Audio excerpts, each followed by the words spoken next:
Salve fiel, salve bando de loucos, vocês estão no Low Corinthians. Senta o dedo no like, se inscreve no canal e vamos reagir o que o nosso Marcelo Paz aí falou do Coringão. Não é? Chegou chegando. Olha lá. Fala, Marcelo. Essa é a verdade da Supercopa. Deu pra descansar ou não? Depois da vitória? Vitória boa, hein? G5 agora, Libertadores ali, fase de grupos ali, tudo bem que a gente tá no começo ainda do Brasileirão. Mas foi importante dar essa estilingada aí pra ir tranquilo pra fase final do Paulista, né? Depois de uma vitória fora de casa, o retorno é muito bom, pode voar de madrugada, não tem problema, tudo é alegria, né? Um jogo difícil, né? Muito difícil jogar no estádio do Atlético, no campo do Atlético especialmente. E o Atlético fez um bom jogo. O Atlético jogava pela liderança, né? Se vencesse o jogo, mas a gente foi muito competente, fomos efetivos, soubemos nos defender bem, marcamos um belo gol com o Galo e começamos bem o brasileiro. E o que a gente fala muito lá internamente no Corinthians é de que querer e fazer que esse ano também uma campanha consistente de ponta de tabela, de primeiros lugares da tabela do brasileiro, diferente do que foi o ano passado. Isso é uma fala que a gente escuta internamente. Eu não estava no ano passado no clube, mas os jogadores, comissão técnica, reforçam muito esse discurso de que esse ano queremos fazer uma Série A, né, com mais regularidade, brigando mais na parte de cima. Então a vitória de ontem foi fundamental para esse objetivo. Recuperamos os pontos que deixamos na Vila, né, no primeiro jogo lá contra o Bahia, que foi na Vila, e agora vencemos fora de casa e estamos ali a um pontinho dos líderes. E aí, para ser competitivo em todas as competições, é preciso, né, talvez o que tenha faltado no ano passado, você tem um elenco com opções.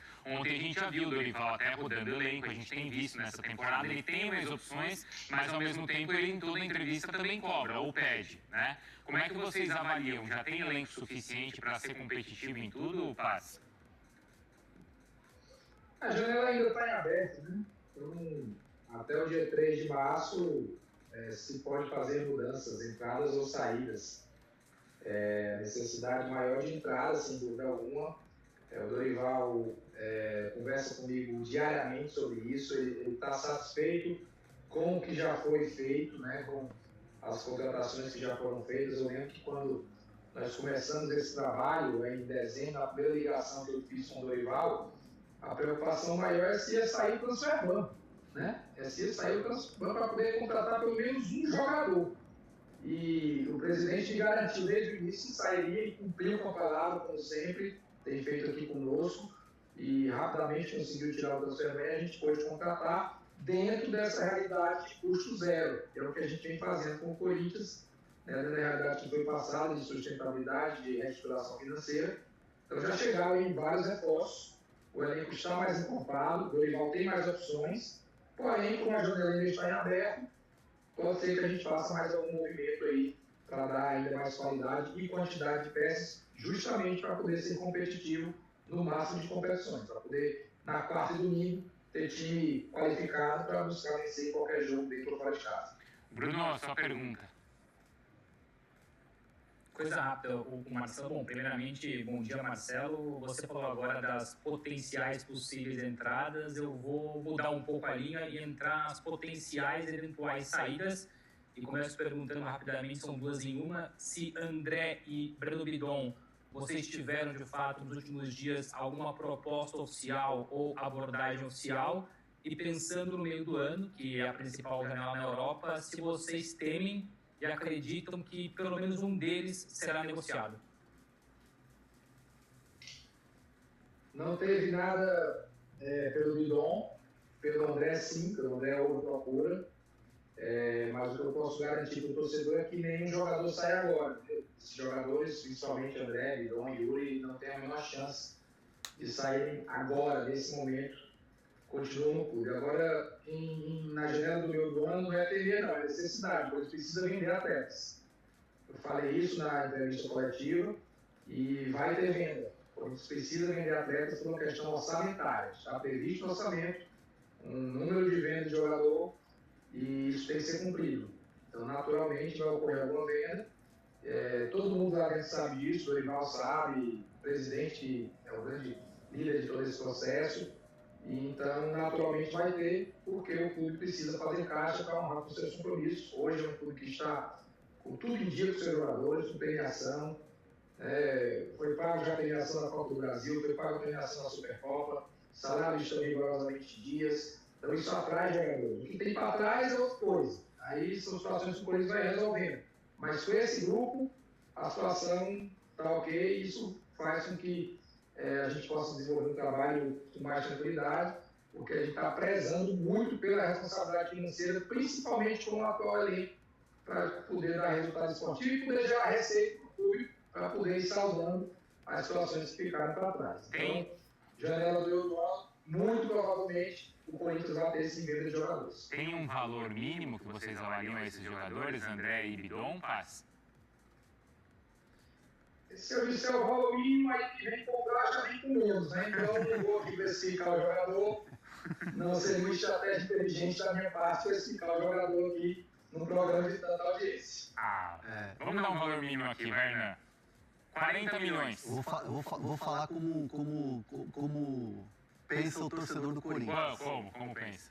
Bidon não sai por menos de 45 e o André, do jeito que está jogando, é para bater 40. Eu tô pensando com cabeça de torcedor. Aí acho que cabeça de mercado. Eu acho que a gente tem que pensar também com cabeça de mercado. Porque qual foi a maior venda da história do Corinthians?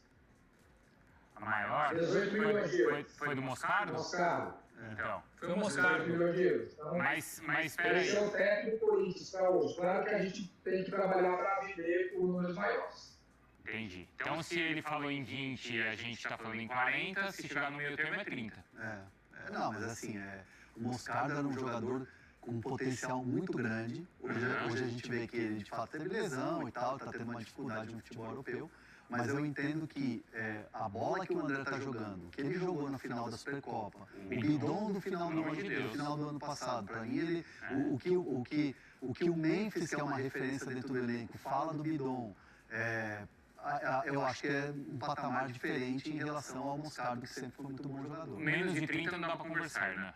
Eu acho que sim. Eu não vou aqui precificar jogador, porque senão o Paz vai ficar bravo comigo, mas acho que é por aí mesmo. Ele sorriu e ele concordou, então, tá? Bruno, obrigado, viu?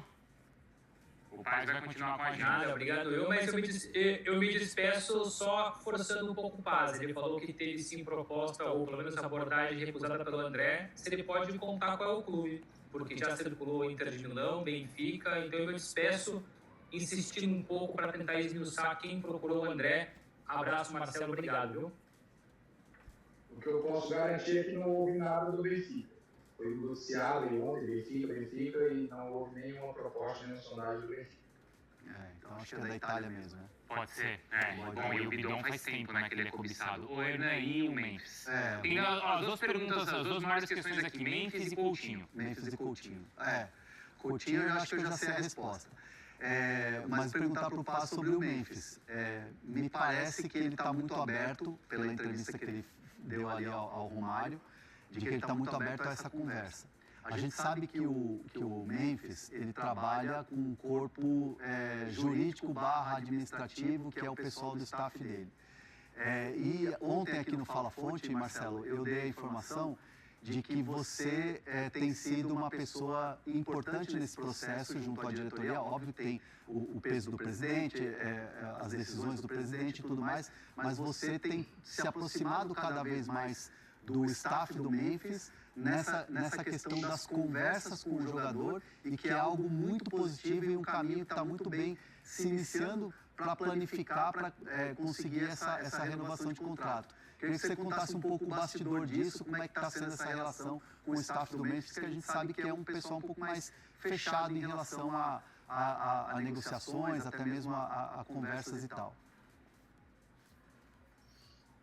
Bem, no caso, inicialmente, o vínculo é com o próprio Memphis, né? A gente está no dia a dia do CT, tivemos conversas diretas, assim, só eu e ele na sala já por mais de uma vez, falando de tudo, falando de futebol, falando de Corinthians, falando de vida, de adaptação ao Brasil, de jeito de jogar, como ele entende a melhor forma de jogar, né, de como a gente pode juntos fazer o Corinthians crescer. A gente falou muitas vezes sobre isso, né, o que a gente pode se ajudar aqui para fazer o Corinthians crescer. O Memphis tem um sentimento muito grande de que o Corinthians tem um potencial enorme, ele está certíssimo nisso.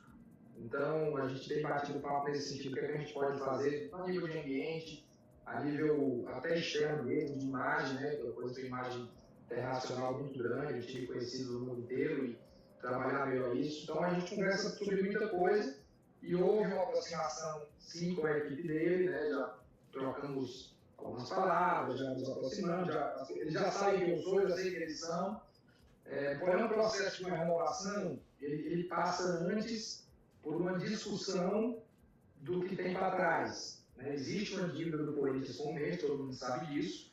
Existe uma conversa para que essa dívida seja equacionada.